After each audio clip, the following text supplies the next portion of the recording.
to anything, this a different scenario. We break records while we pushing the culture forward. Great music and big vibes right in that order.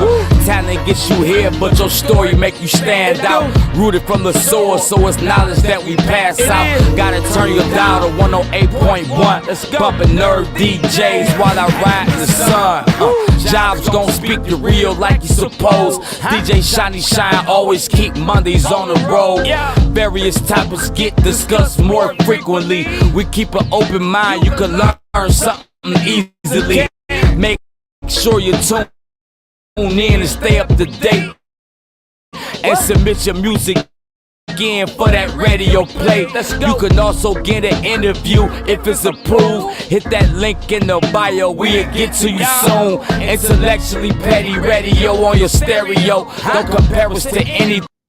And you are now tuned into another episode of Intellectually Petty Radio. And as you know already, we are sponsored by M3S3 Clothing. Men make moves and suckers stand still. And we only do legends over this way. And today is no different. We got the man himself, Randy Buffington, in the building. How you doing, King? My man Josh, man, appreciate you taking the time out. I'm great. How you feeling? Oh, I'm doing good. Yo, and that was actually me. I didn't have my levels up. Word. Okay. Yeah, so that was my dumb ass fault. I'm old, bro. Do me one favor though. Turn your phone to the side for me so we can get the landscape. No doubt. So you telling me that the laptop is perfect? We square on that end? Yeah, everything's good. All right, perfect. Let me see here real quick. How you doing though, man? How's your family? I'm good, man. Everything is good my way. We healthy. No complaints. Yeah, I don't know what happened right there. It just went echo. Oh, I think he's just gonna tap in with the laptop, and so he can get, aesthetically, it's more pleasing. Beautiful. You got me? I do, my man. All right. Let me see where we at. Let me just give me 1 second to because I usually do this a little differently. My bad, but I like to make sure that my guest stands out and people don't have to see my old dusty ass. All right, man. How is light? That is dope, man. Who did that picture? Man, that's a good question. So it's me and my cousin. We stay together, and he got this dope portrait, man. So we had to place it as kind of like the centerpiece to get this man cave together. So whenever we have little get-togethers and all that, we get all the questions in the world. I wish I knew better, but it definitely stands out. Yo, that's dope. Yo, y'all have to get together. You got to invite the old man one of these days, man. We in the same city, bro. Right. Hit the boy up. Sure enough, you definitely got to pull up, man. The Browns playing this Sunday, man. We got to make something shake. Browns got to get a W or something. We got to stop. You got to stop with that, bro. Like the delusion. I'm a Detroit Lions fan. Word. And I'm gonna tell you the difference between, a Lions fan and a Browns fan. A Lions fan, we are fully aware our team is shit. Gonna be shit when I die. It's probably gonna be shit when my kids die, my grandkids die, and on until the Ford family no longer exists. Browns fans every year going to the Super Bowl. Every year. Delusional. Yeah. Delusional. It's a problem, man. But I mean, we live with it. You're really right, man. Because we some crazy fans that sit up there and still go to games. You watching on a Sunday, watching your heart get ripped out. And every single weekend ain't good for nobody. But we here. You know what I will say though? Salute to the women in Cleveland, because I've never seen women so active and so knowledgeable about football as they are in Cleveland. They don't mess around. They be with it. They more knowledgeable than a lot of the men. They keep it a buck. You know what I'm saying? So shoot, kudos. So, sports reporter, was that the goal in the beginning? That's a good question. I think I like sports. Don't get me wrong. I love the intersection of pop culture and sports for sure. I grew up playing football, basketball, a ton of sports for sure. But I think what it started with was me in college. Like I always liked to, or even before then, I always liked to write. That was always my passion and like trying to be clever and witty and having some sauce about myself. And that carried over into, a lane of kind of barbershop talk. Like we're talking about it every day, period. Let's try to make a job out of it. Let's try to get paid for it. It was already coming naturally. So it was really for me finding a lane to talk the way I wanted to talk. So in college, that kind of branched off from writing to podcast work and talking on the radio to, hey, I can do this in front of the camera. And I like it. Like I like it a lot. And it kind of stuck, man. I don't think I went into it with that intention at first. We were just kind of, I mean, shoot, even in, but again, it was always that writing background. I think out of college, like my first like my major was creative writing, and then I sat down with my counselor at the time, and I'm like, yeah, bro, I don't want to be an English teacher. Let's axe that, and let's stay in that communication field, and and see what we can make shake out of that. But again, it was always in that creative space, and shoot, man, it's just been working out. It's been it felt like it's been a long time, but it's really been a short run when you look at it, and we're just trying to keep it rolling. So are you at home in the mirror practicing your sports reporter Yo, voice? all day. Nah, I'm in the mirror practicing questions. I try not to have a voice, man, because I really can't stand it. You know how the cats get on there and you're watching Bob Jones. I can't go, man. I can't do it. It's not me. I'm not built for it. Like, this is the way I talk on a everyday basis. I mean, I just try to enunciate my words a little bit more than average. And what can I say? Project my voice a bit, because I can be not soft spoken, but I talk to myself a lot. I say a lot of stuff under my breath a lot, just me telling jokes, period. But it's just getting out of that and letting people hear your voice, and letting it stand out a little bit. So I definitely talk to myself a good amount for sure. How long did you watch the replay of the first time you were on camera? A trillion times, man. I think everybody does it, but I don't hate my voice. I don't hate the way it sounds. I always hear that it's different. You know what I'm saying? No, I hate my voice. I Will you? never listened to the podcast. Straight up, that's crazy. I hate my shit. Yeah, man, you got a strong voice, man. You get out of that. It's there, man. It's there. It's you, but it's crazy though, man. I think my first time it was at Heidelberg. So I went to a small school in the middle of nowhere up here in Ohio. It's called Heidelberg University, and I ain't really have much to focus on besides ball and shoot. That's it. That's it. It wasn't too much trouble to get in out there because it's too many sticks. So but at that time, it was just focusing on ball the whole time, ball. And then I didn't really lock into what I wanted to do until like late, like after I did some bouncing around with colleges. And then probably my senior year, I started locking in for real. But it was really experimenting there that I was just watching clips and just trying to get a knack for, I can really do this. Let's keep this going. So for folks out there trying to get into the business, or they just started college, they know what they want to do. How does that work? Like, what do you do? Yeah, I think media is different, man. You really don't have to have a degree for this stuff. Like, if you talk spicy and you're good at what you do and you have an audience, it can go up. Like, companies will come to you, and we're the creators these days. Everything is on our phones, literally. Like, this thing is better than any camera you can get. Like 4K footage, whatever you need, turn this sucker sideways and go on YouTube. That's the best advice I can give anybody right now. If this is the lane you want to be in, like that media landscape space or media landscape and sports, pop culture, whatever your niche is, man, like, practice, do it. Say your stuff on TikTok. If that don't work, delete it and try again tomorrow. Ain't nothing to it. Just give it a try. Give it a shot. For me, as far as brothers in as sports reporters, like Stuart Scott was that guy. Like, he was the one, like booyah, the other side of the pillow. Like, for me, he started catchphrases. I'm sure Chris Berman would disagree. But from where I come from, like, it just didn't start until Stewart. Yeah, and it stuck, man. He was so dope. And I think the crazy thing about it is he was kind of groundbreaking in that even the folks at ESPN, a lot of people speak to it. When he was there, the cats in the building sometimes didn't even like him. They thought it was like it was too much or whatever. But like the fans at home, like it stuck, man. It stuck. You see somebody that looks like you on screen talking spicy the same way your uncle would. Like, yo, this is you. It sticks. It sticks for good reason, man. And like I said, like you said, a pioneer. and it definitely trickled down because I definitely try to use. I mean, I talk the same way I talk. I talk the same way my family talks. I got a Mhm. show called Long Story Short, and that's an ism of my uncle way back in the day. He said that all the time before you get into a long-winded piece about nothing. You know what I'm saying? So it's like long-winded piece about nothing, but it all trickles down, man. And you are a product of your environment a lot of the times, and like I'm sure like Scott's family was the same way. It wasn't just happenstance. And you kind of yeah, like I said, you're a product of your environment. You're gonna do what your people do, and the real gonna respect it. So what's your wheelhouse sports wise?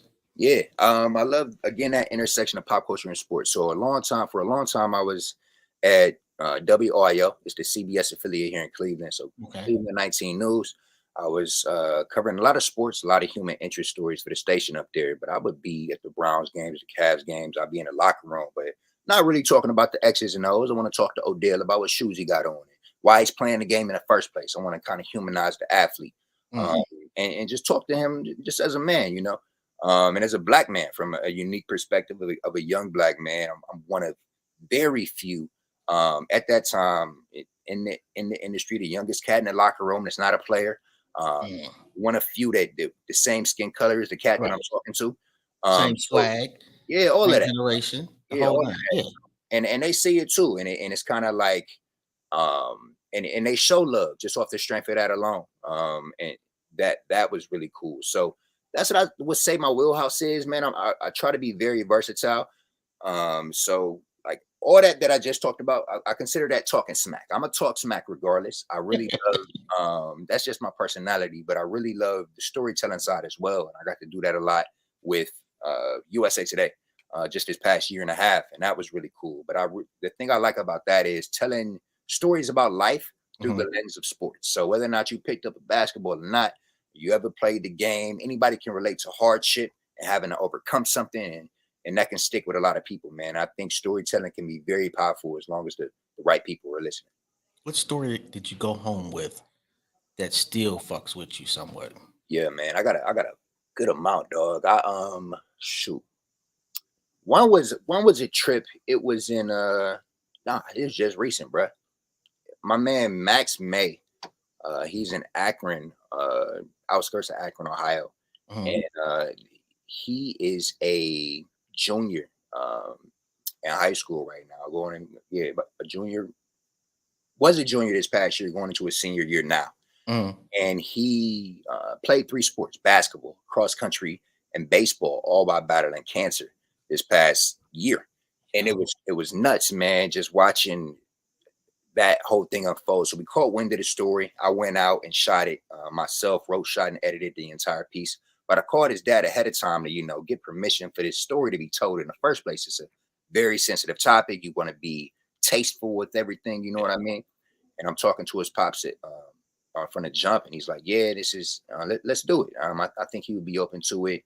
And he was kind of curious himself because I mean, this is an ongoing thing. Like a lot of the pieces that I did, they were called Courage Award stories. The Mhm. subjects had overcome whatever they were up against. You know what I mean? Okay. This one was different because my man was in the middle of these treatments right now.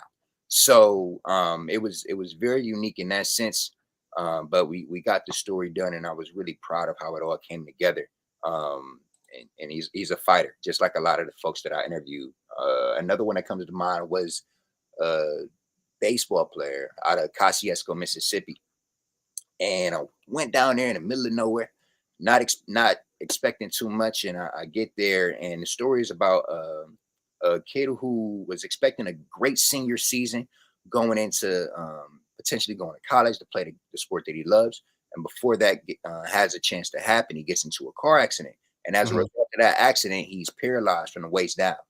No more baseball. Season's over. His team is devastated. The community is kind of devastated, but he is like alive and well. You wouldn't be able to tell. He becomes a kind of a source of inspiration for that team throughout the season. Still on the Mhm. sidelines with the guys, and you watch a whole community rally behind somebody. And I'm sitting there talking to a guy who's had such a tragic injury, and he's like, man, shoot, at least I'm still here.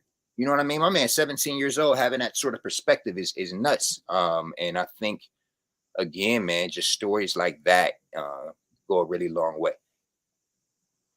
And my bad, man. I'm not ignoring you. I'm just trying to, like I like to check and make sure that everything is everything as far as the live streams are Oh concerned. yeah, absolutely. And for some reason, I can't hear us. Really? Yeah, like we're live. Everything is beautiful. It's supposed to Oh, be. we're not expecting too much, and I get there, and the story is about I hear that kid who was expecting a.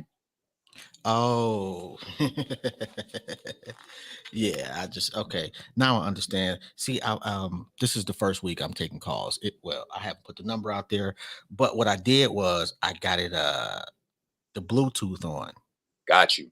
So I'm thinking, oh shit, it's not connected, but it's actually connected. So I just want to let me just double check because I want to Yeah, make sure, sure because enough. I'm I'd rather loving what take we're this call. doing right here, and I want to make sure that people can actually let me just double check. All right, yeah, we perfect. All right. Just had to make sure that the T's was crossed and the I's was dotted, and Absolutely. they are. All right. So what's next for you? Yeah, man. What's nice? That's a good question. So I'm a free agent. Your boy's a free agent right now, man. I just got some news that I was laid off as a result of some cutbacks at Gannett. So lost my full-time job, but thankfully I'm in a position where I'm not in a rush. You know what I mean? I don't want to get a job just for the sake of getting a job. I want to find something that's going to be very fulfilling moving forward in that realm of pop culture and sports. Me being a host, being able to tell stories that matter is important to me. So we're gonna wait around and see what's next. But thankfully, in the meantime, I still get to talk some smack. So this upcoming Saturday, I'm gonna be in the booth at Eastern Kentucky versus Bowling Green in the color analyst position, calling a college football game, man. So that's gonna be fun. I get to do so. Hopefully, get a few more games in between time. Get some money in my pocket, but in between time, man, we just gonna pitch some ideas for some potential shows, and I'm on the lookout. I'm on LinkedIn like it's Tinder, swiping, going crazy. we about to make it shake. Yo, so what's the prep work like for a color analyst gig? Yeah, it's dope actually because last year was my first time experiencing it, and it's not like a week of prep. You get about a week's time. Coaches call with both sides, so talk to the Eastern Kentucky side Tuesday, talk to BG Wednesday, Thursday, and you can talk to OCs, defensive coordinators, head coaches, anybody affiliated with the team. Let me think. And you can talk to players. You can pull players aside and talk to them ahead of time as well, Really? to get an inside perspective of what's happening. So the cool thing that I like about it is it's kind of dope. So you go into it throughout the week talking to these coaches about the game plan and what they think is going to happen and what they think is going to happen on paper and how they plan to attack it, all that good stuff. And then shoot, I mean, these are all guesses. I mean, I don't know. Nothing really happened till Saturday. You know what I mean? So we do as much prep work as we can of what we think is going to happen as analysts, and these schemes and everything like that, and prepare. But Saturday, man, shoot, anything can happen. And that's the cool part about it. So we get to put all that to the test come weekends in. And it's dope, man. But as far as prep goes, it's me and the color analyst it's me and the play-by-play guy who has a heavy lift because they talking throughout the broadcast. They are nonstop. My man just broke a 30-yard run up the seam and he's blah, blah, blah. Every single play, my man is nonstop talking. I have an easier job, so to speak, where I am popping in every once in a while, talking about why said play was important, what was happening there, and kind of provide some analysis to viewers to give them a better understanding of what's happening during the game. So like the play analyst is like, okay, he just ran for a 20-yard play, and then you come in and say, well, I talked to Coach so-and-so on Tuesday, and he was telling us that he was about to throw that into the whole hookup. Already. All right. Yeah. I watch, bro. You know, hey, I'm one of those dudes that will watch the same Sports Center 17 fucking times in a row. Yeah. That's real, man. That's a lot of cats out here, man. I done had times, right? Like you said, 17 times in a row. I'm waking up to it. I'm going to bed to it, and it's kind of like Like I know what segments coming on before. You know what I'm saying? Just based off what I saw 2 hours ago. Like, yeah, like it's all there. Yo, what's the worst part? Man, I think the worst part these days, man, you got to be a jack of all trades. You got to write, shoot, edit all of your own work. And editing, I mean, I like being a part of the process of framing up a piece because it's different. Like you really have to think differently when it comes to these feature stories. Mhm. Before, when I was at Heidelberg, bro, I didn't know how to do any of that. I didn't know how to frame up a story, who to talk to, what to think about in terms of B-roll. But all of that is important, and I've gotten to like it. And yeah, I've gotten infatuated with it a bit. And Man, you can editing is get off. trash for me, bro. It is, bro. It's I hate time that shit. consuming, bro. Like I was excited to get this piece off. I did a special with USA Today. It's called Why We Play. It was a 30-minute special that aired on our OTT platform. So anybody with one of them fancy TVs, you can watch it on that thing. But Mhm. it was dope being able to talk about the fact that I got a piece like that off. But at the same time, bro, it's not fun chopping that sucker up at 3:30 in the morning. Like you're in there seeing stars, bro. You keep rewinding the same clip back. You think you're bugging out. You need extra eyes on it. It's annoying. It's Oh, definitely annoying. It's not for the faint of heart, bro. yeah. You get mad at yourself in there. Oh my god. And I'm only chopping up an hour show, and it's not like I'm adding anything to it. I'm just trying to find a decent clip to make the guests look good Yeah. that people will be interested in. And I'm like, oh god, this is like pulling teeth. I'd rather have a tooth pulled sometimes. I just what's the matter of fact, what was OBJ? What is he like? OBJ is dope, man. He a real cool dude.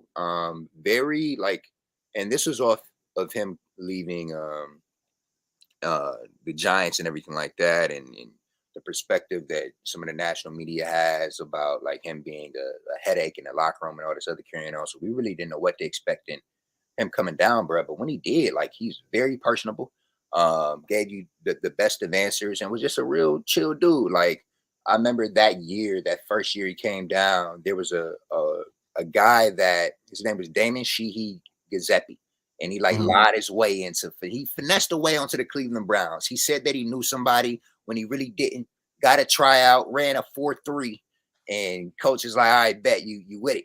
And so he was he made it through training, or he was there through training camp, and he was like a fan favorite during the preseason to hopefully make that squad. And he didn't make the squad, but the story in it is OBJ kind of putting him underneath his wing during that time period, giving him cleats, giving him whatever he needs, giving him rides. You Hmm. know what I'm saying? Just that type of dude, just good people. And I'm sure a lot of people in that locker room and locker rooms around the country would say the same thing. Yo, I would not have expected that. Have you interviewed the cut players? The cut man. Now I haven't. And I don't think that would be a super swell conversation. I mean, it's a lot of emotions going through cats' heads during that time, but you really don't have Maybe not like right after you get cut, yeah. but I would like, like football is a couple of things you expect. You Yeah. expect to get hurt at some point, and you expect to get cut. That's real Yep. though. And I don't care how big a person you are, at some point you're gonna lose your gig. If you Yeah. don't get cut, you're gonna get demoted. One of the two. Nobody stays on top except Barry Sanders and Jim Brown forever. Other than that, everybody else goes through it. So I'm wondering, like, how do you prepare yourself? How do you deal with that? Like, like baseball is like failure is built into the sport. Mhm. If you are 1/3 adequate at batting, you're great. Right. So that means you fail in 2/3 of the time. So you used to this shit. Yeah. Football, it's like you go from a god to the usher. That's a fact. In a matter of a season, sometimes even sooner than that. Like it's such a tough sport, man, because the cats just get younger and younger. Like it's just younger and faster, and it's crazy. Like this the next group coming in behind you, they just looking for the looking for the next big thing at all times. No matter what sort of production you may have had the previous years, it's crazy, man. Um, but no, that's real, man. And I think a lot of them they've been playing the game at such a high level for a long time. They know their bodies too. They know when it's time and how much longer they realistically Do have. they? I think so, man. I think I so. don't know, man, because some of these brothers be out there looking like Larry Holmes, flabby and sick, bro. Like I'm gonna keep it, but like you hate to see your favorite player stay on that extra 2 years. That's facts because it ruins the legacy. You just go out on top, whatever your top is. But yeah, man, sometimes It's the hard for me paycheck to is say there that shit for too. them, and they just try to ride it out a little bit. And who gonna if somebody trying to pay you X amount of dollars, who gonna turn that down? Yeah, Free man. bread. I'm gonna look bad for $25 million a year. I'm not gonna lie. I could be fully demented, and somebody come along and say, "I want you to do your podcast a couple more years." Sure. I don't even know what podcast means anymore. Say how much? That's a fact. So it's on the one hand I understand, but on the other hand, it's like some players. Like I didn't want to see Joe Montana go to Kansas City. Mhm. That was just, even though he was dope, he wasn't like trash. Yeah, You know, I was skeptical about Tom Brady going to the yeah. Buccaneers. I think this year may be that year. You think so? I think so. I don't. Yeah, I don't know, man. He's either done completely after this year, or he's going to fall off a cliff. Yeah, one of the two. I mean, but they've been saying that about him forever, though. You know what I mean? It's been a good 4 years where That is true. a headline at the end of the offseason is Tom Brady done? Yeah. Tom Brady, and Yeah. I know better. I refuse. I'm not going against the GOAT. I let him hang it up on his own time. I ain't about to call it for him because I'm gonna lose some money. I'm not putting my bread on that horse. Sports wise, in his sport, is he the most unequivocal GOAT compared to, actually, I'd say Gretzky in hockey. The debate is going to always be in basketball, Jordan and LeBron. Yeah, Going to give it to, and actually Bill Russell if you really want to go there. yeah, But let's just for argument's sake say Jordan. yeah. And baseball, I don't even know. Like, first off, I'm not a baseball fan. Shit's hella boring. Oh my God. Like I can stomach it a little bit during the postseason on TV, but Yeah. I've actually went to a game and the pace of the game live is 3,000% slower than it is on TV. Like, yo, where's the commercial break? No, that's real. It's you gotta have a beer in your hand, man. That's the only way to get through it. You get a break, man. You really do. So do you get bored at some games? It's very easy to get bored, especially if it's a blowout. Like I'm telling you, like when you watch these games and you see these cats up there talking about the weather, like it's that's real life. Like you in there, they watching the same game you watching, dog. Ain't nothing interesting in front of us. But hey, man, shoot, you got to make some shit. You can't have no dead air time, no dead. Why is Alabama playing Central State? And no disrespect to Central State. Yeah, But why is that? I mean, I understand from Central State's standpoint, it's a bag. yeah, it's a big bag. You're going to get beat up so that your school, and you're putting your kids at risk. That's a fact. That's a fact, man. We just had a few of those conversations today, and thinking about these money games, as it relates to some of these college football teams. Got these big Power 5 schools going down and whooping, molly-whopping these teams, dog. Like at some point, it does get unfair. And I mean, but at that point, like, I mean, you got to put in your third string, fourth string guys. Somebody else got to get to touch the field because it's gonna get scary. Yeah. The only reason it is a bag. That's the only reason why Central State is on that field. Although I will say, like, what are your thoughts on the name, image, and likeness? Yeah, man, good for them. Rake in all the free bread you can. Like what? Yesterday, I think that's really cool that the NCAA is allowing that. And I think it's really like wide open. Like cats really don't have to go to a Duke if you're a hooper. You can go to a Howard, you can go to wherever. Like, the bread is gonna come regardless, and you're gonna leave in a year anyway. So who cares? You know what I'm saying? Like, it's it's really about to be up. So go to a school where you are comfortable and being your 100% authentic self, around like-minded peer groups and whatever, and go for college for the right things, and like, you're gonna get some bread wherever you at. So it's not even gonna matter. So I think I think it's a really cool thing that's happening right now. For And shout sure. out to prime time. Like prime time is, and they hate his Oh, ass. they don't like it one bit. He taking their players, man. Man. And doing it like and letting them know I'm taking your yeah, place. sure enough. And he should. You know, it's the top 10 schools have been eaten for decades. Like they just give Notre Dame a top 10 ranking every year at the beginning of the year. Yeah. For absolutely no reason. Look, most overrated college school. Would it be the Fighting Irish? Most overrated college school across sports. They might be. The last time they won anything. That's a fact, man. We talking like, what are we on? Like, who? When is the last time they won? Low key, and I sent a lot of money to the University of Michigan. One of my daughters graduated from there, but they may be right there with Notre Dame. Down there in the big house. Like, I don't recall the last time. When was the last time? At least football. The last time they won. Yeah.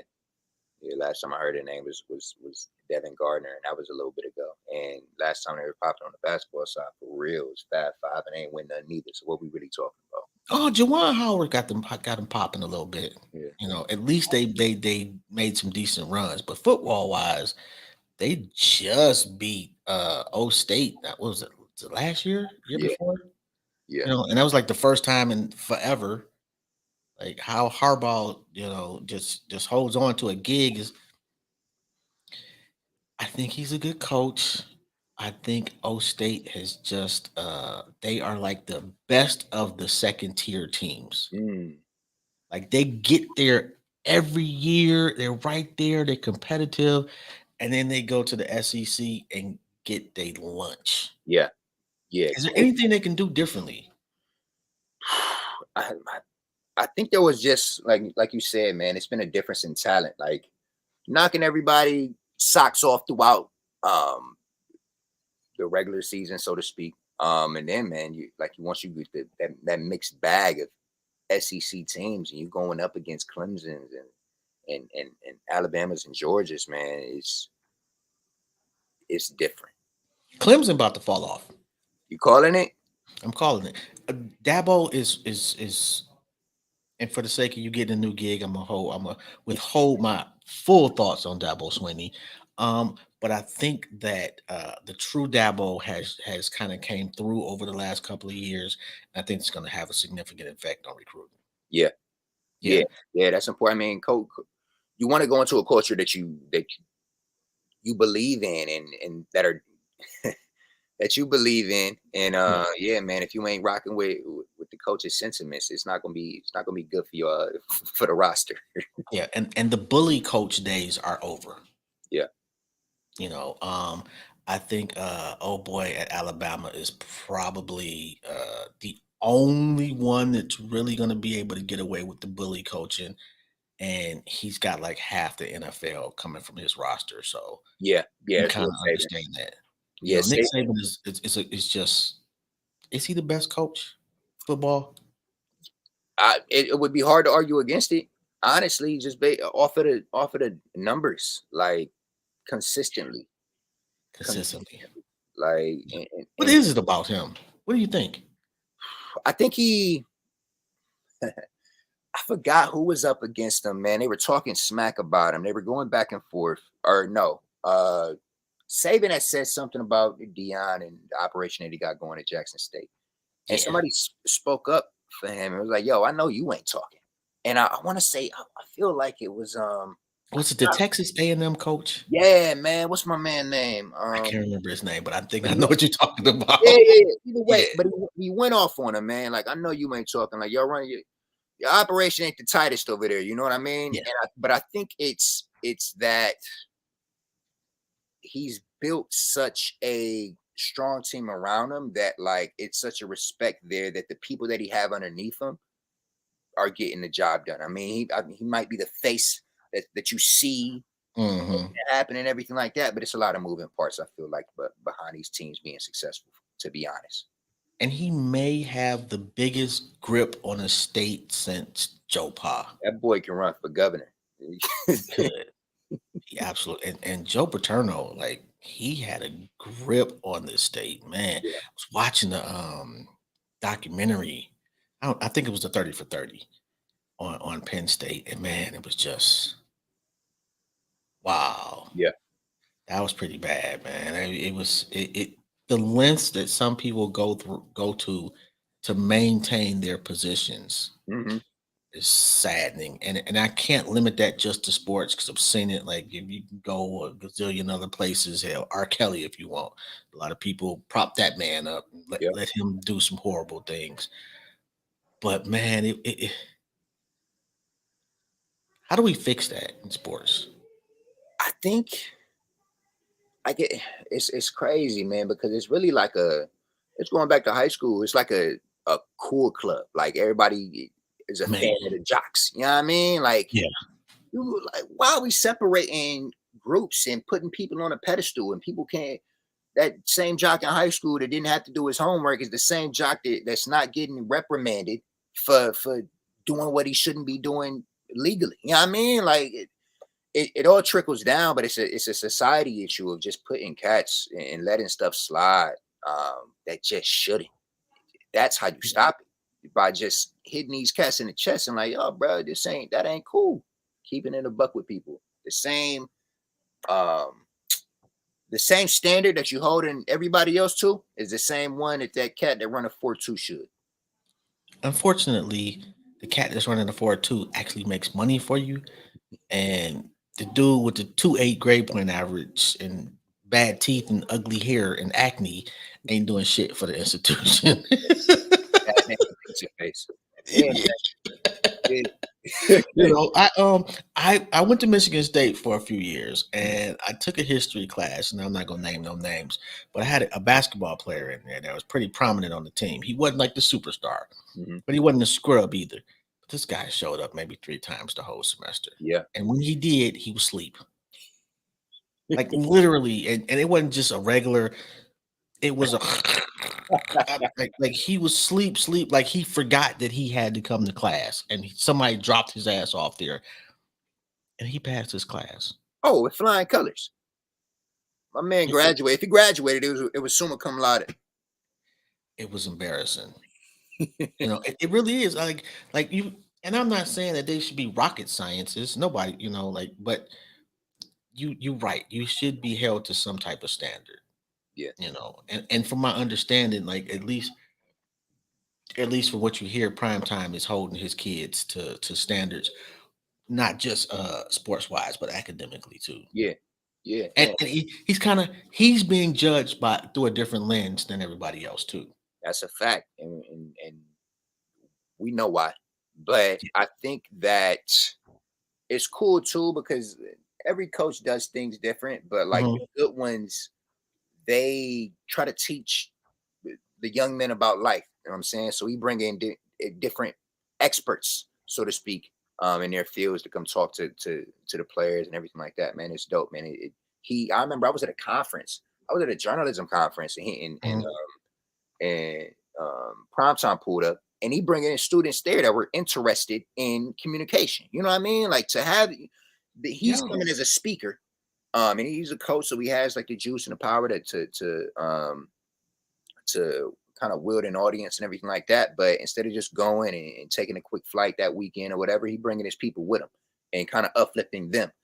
So yeah, stuff like that, man. I really think he believes in those kids. You can like it's no longer if you thought it was just a stint or just a, Mhm. a joke or whatever at first, it ain't. Nah, he care about them kids and it's showing in the way that they play. He made a comment I saw the other day that he felt like he should be in a different part of the Hall of Fame. Mm. You agree?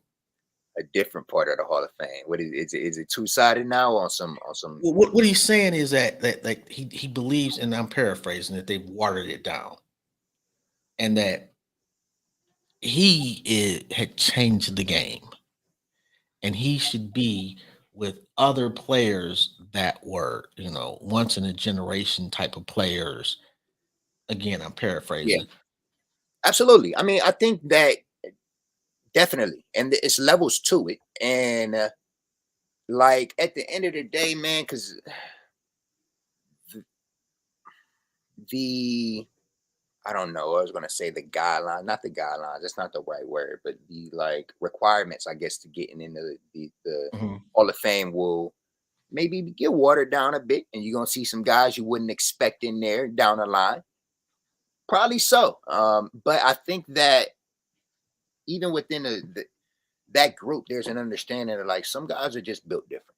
Some Yeah. guys are first ballots for good reasons. Some guys are all of that. But I wouldn't be opposed to it. And like, I mean, even if it is, I mean, he's just saying it like just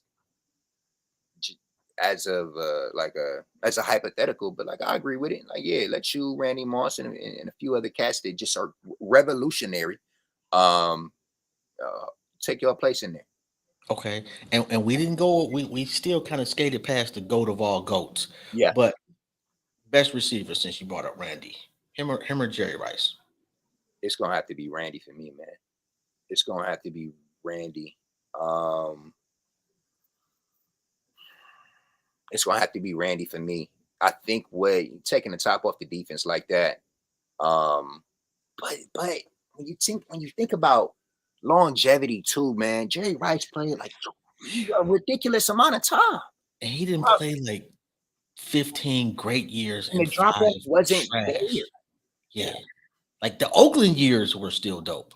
Yeah, Like dude's a fucking machine. yeah, I like Randy personally more. hmm I didn't like Jerry Rice. I yeah. like the cat he was, and like a lot of things I didn't like about him. But as a football player, that dude put on a clinic for decades. Yeah. But Randy's like a gazelle playing against poodles. To keep it honestly, man, that's really what it is. It's just different. Like when he touches, and as soon as he touches the ball, and you can watch clips all day long of him breaking loose on 99-yard touchdowns or slants. When you have that, no one man should have all that power. That's Oh my God. And he was just torching motherfuckers too. It was just bad. Okay. Best football player. Not best football player, but best running back. Jim Brown, Barry Sanders. I'm gonna have to go. I can't go out like that, man. I got the Browns in the background. We're gonna have to go Jim all day long, man. Oh, come on, It's man. up the strength. You're the homer, man, because you know. Like, Just up the strength. and I'm born and raised in Detroit. Y'all know I'm a homer too. However, just keeping it a buck, Barry Sanders was a couple inches taller than me. Yeah, yeah, man. That's something to think about too. Like, and that is revolutionary. Like that's a different tier and a Oh different my type of God. back. You're looking at a Jim Brown who's stocky and big, 6'6", 6'1", 6'2". He's a bigger guy. He's expected to move like that, do things like that, and break tackles. But Barry, like, all right, this is On a trash team. Like, your Lions, man. Yeah, that's yo, they give us one Hall of Famer every 10 years, yeah. and that's it. Good You for the know, memories. yeah, that's it. They just want to sell tickets. They don't give like they literally should. If I were the NFL, I would have forced them to sell the team. Yeah. Like you just a decade of being non-competitive is understandable. That may happen. You pick the wrong quarterback, that could ruin your franchise for a decade. Yeah. But 4, 5 decades of just trash, that's Well, not bad picks. That's intentional. yeah. All right. Jordan or LeBron. I'm gonna have to Matter of fact, let me. I'm gonna do you a little bit dirtier than yeah. that one. Keep it going. I'm gonna say Tim Duncan or Shaq. Timmy or Shaq? Timmy a bad man now. Timmy is a bad man, but it's gonna have to be Shaq. I think yeah, it's definitely Shaq. I'm gonna take Tim Duncan. You? Timmy a Yes. winner, man. He is a winner. And again, that consistency of Yes. he a bad dude.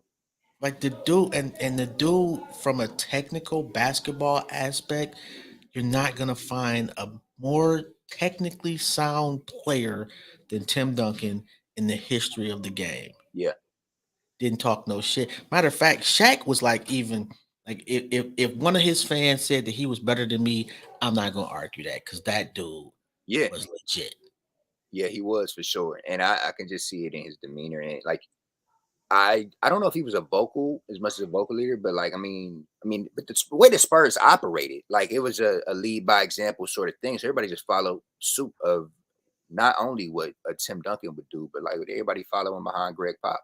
So it was just and the type of guys that they had Yeah, in that organization was all yeah, like, well, no, nobody was on no trash over there. Everybody bought into the system. facts. And low key, I would take Pop over what you call it any day. Phil Jackson.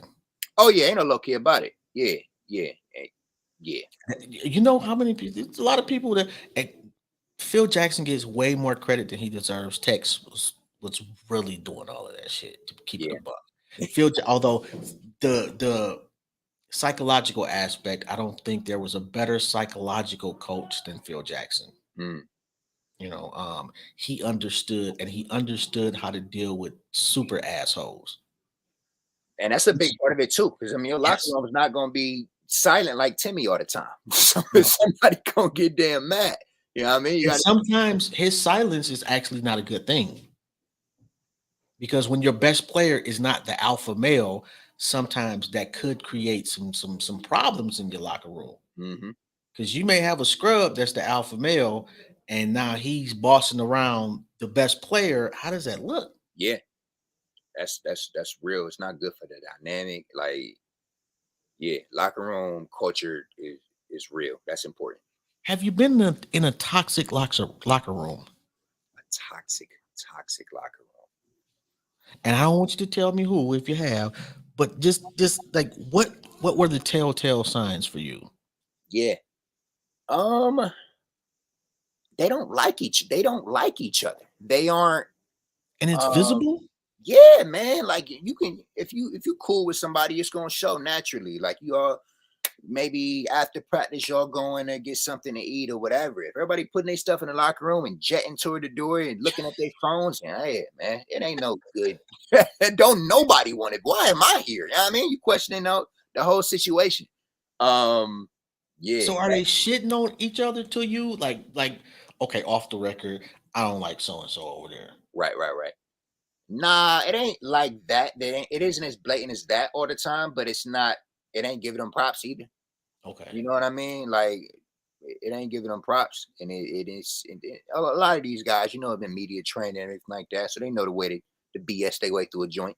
Yeah. So but they would give that and not be flattering. That's for damn sure. Most enjoyable interview for you. Most enjoyable. Who has been very cool to talk to? Brian always look out. I've spent a good amount of time in Cleveland, and I remember my first time talking to him. I was rushing to get down to the practice facility and everything like that. I was my first assignment. Get down there for practice, and I'm in there with my phone out, stuttering around, trying to get this damn question out. I'm like, "Hey, so LeBron, man, big game coming up. How are you? How are you? You know what I mean? Like, what the hell? You talking to somebody on the street, dog? Hey, how's it going? You know what I mean?"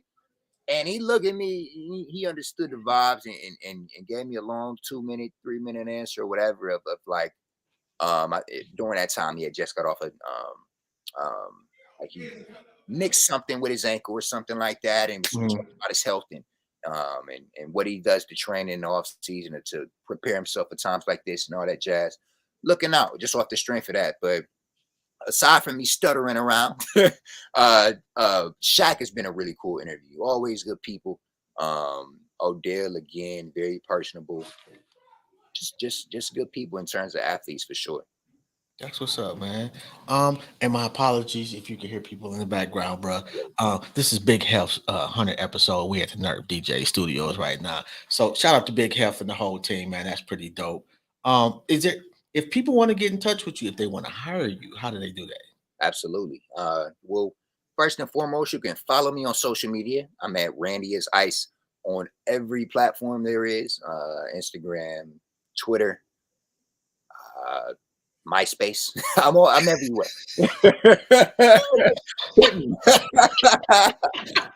Yeah, man. But I'm, like I said, we on the job. Space.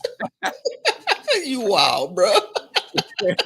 All that good stuff. TikTok, all that good stuff. But yeah, make sure you give me a follow on there.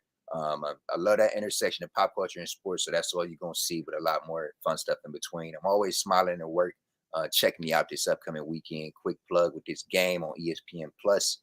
So if you got ESPN 3, make sure you check me out. Eastern Kentucky versus Bowling Green, and hopefully we have a few more games down the road for you guys.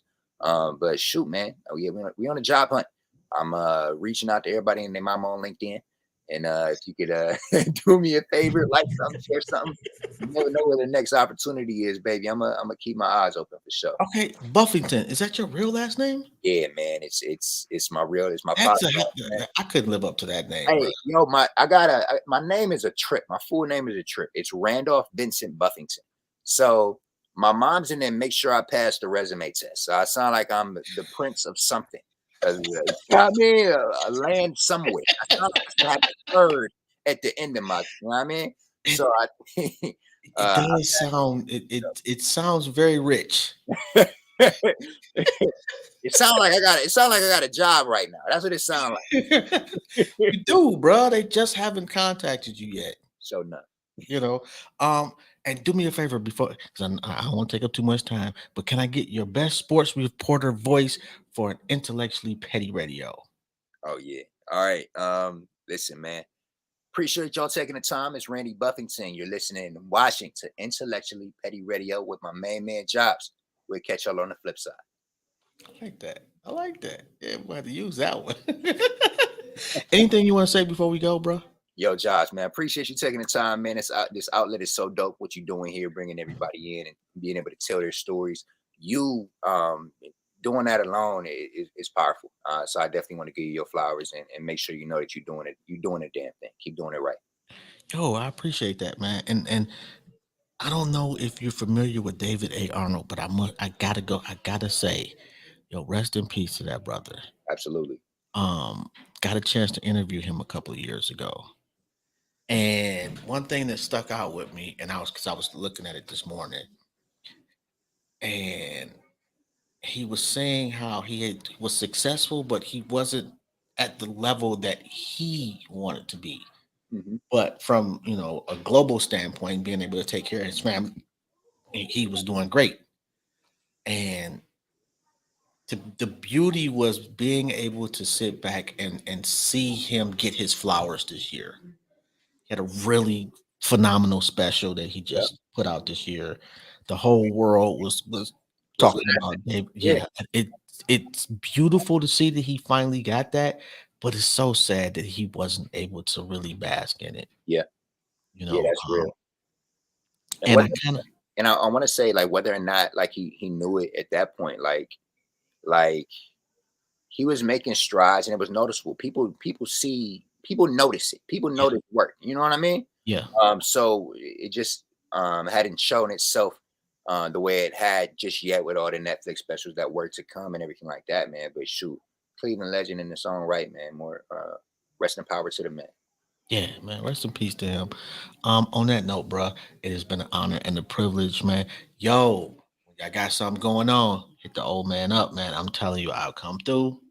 Oh yeah, no doubt. I won't be there too long. Peak old man hours is getting close. No doubt, man. I got you for sure. We're gonna set it off. No doubt, bro. And if there's ever anything I can do for you, man, please don't hesitate to let me know. That's love, man. Appreciate it. Appreciate you for stopping through, man. You have a good one. All right, take care. All right, peace. Yo, that, and I got about 5 minutes left to go. That was just a beautiful conversation, man. Um, Shout out to you. You know, if nobody has told you yet, and I didn't tell him, and I do apologize, Randy, but if nobody has told you today, I'm proud of you. You dope as fuck. You're here for a reason. Whatever you're going through is whatever you're going through. It is not the rest of your life. It is today. You have an opportunity, if the Lord gives it to you, to wake you up in the morning to change whatever today was about. Take advantage of every ounce, every minute, every second, because it is not guaranteed. Again, I want to say rest in peace to David A. Arnold. Um, you made the world smile, and not too many people are offered that privilege. I want to thank your family, your daughters, for loaning you to us in large amounts of time so that you could benefit the rest of us as much as you benefited them. It's an honor and a privilege to be able to talk to you. I remember reaching out to you and you didn't give me any pushback, none of this, I'm too big or whatever. When would you like to do the interview? You're a great guy. You have a lot of powerful insight. And that's one of the interviews that stuck with me even before you passed. Because at that moment, it was like a get for me. That was a big deal for me. And you never made me feel less than. You reached back to try to help pull me up, and I'll be forever grateful. So, on that note, man, y'all have a good one. Go hug somebody and tell your family you love them.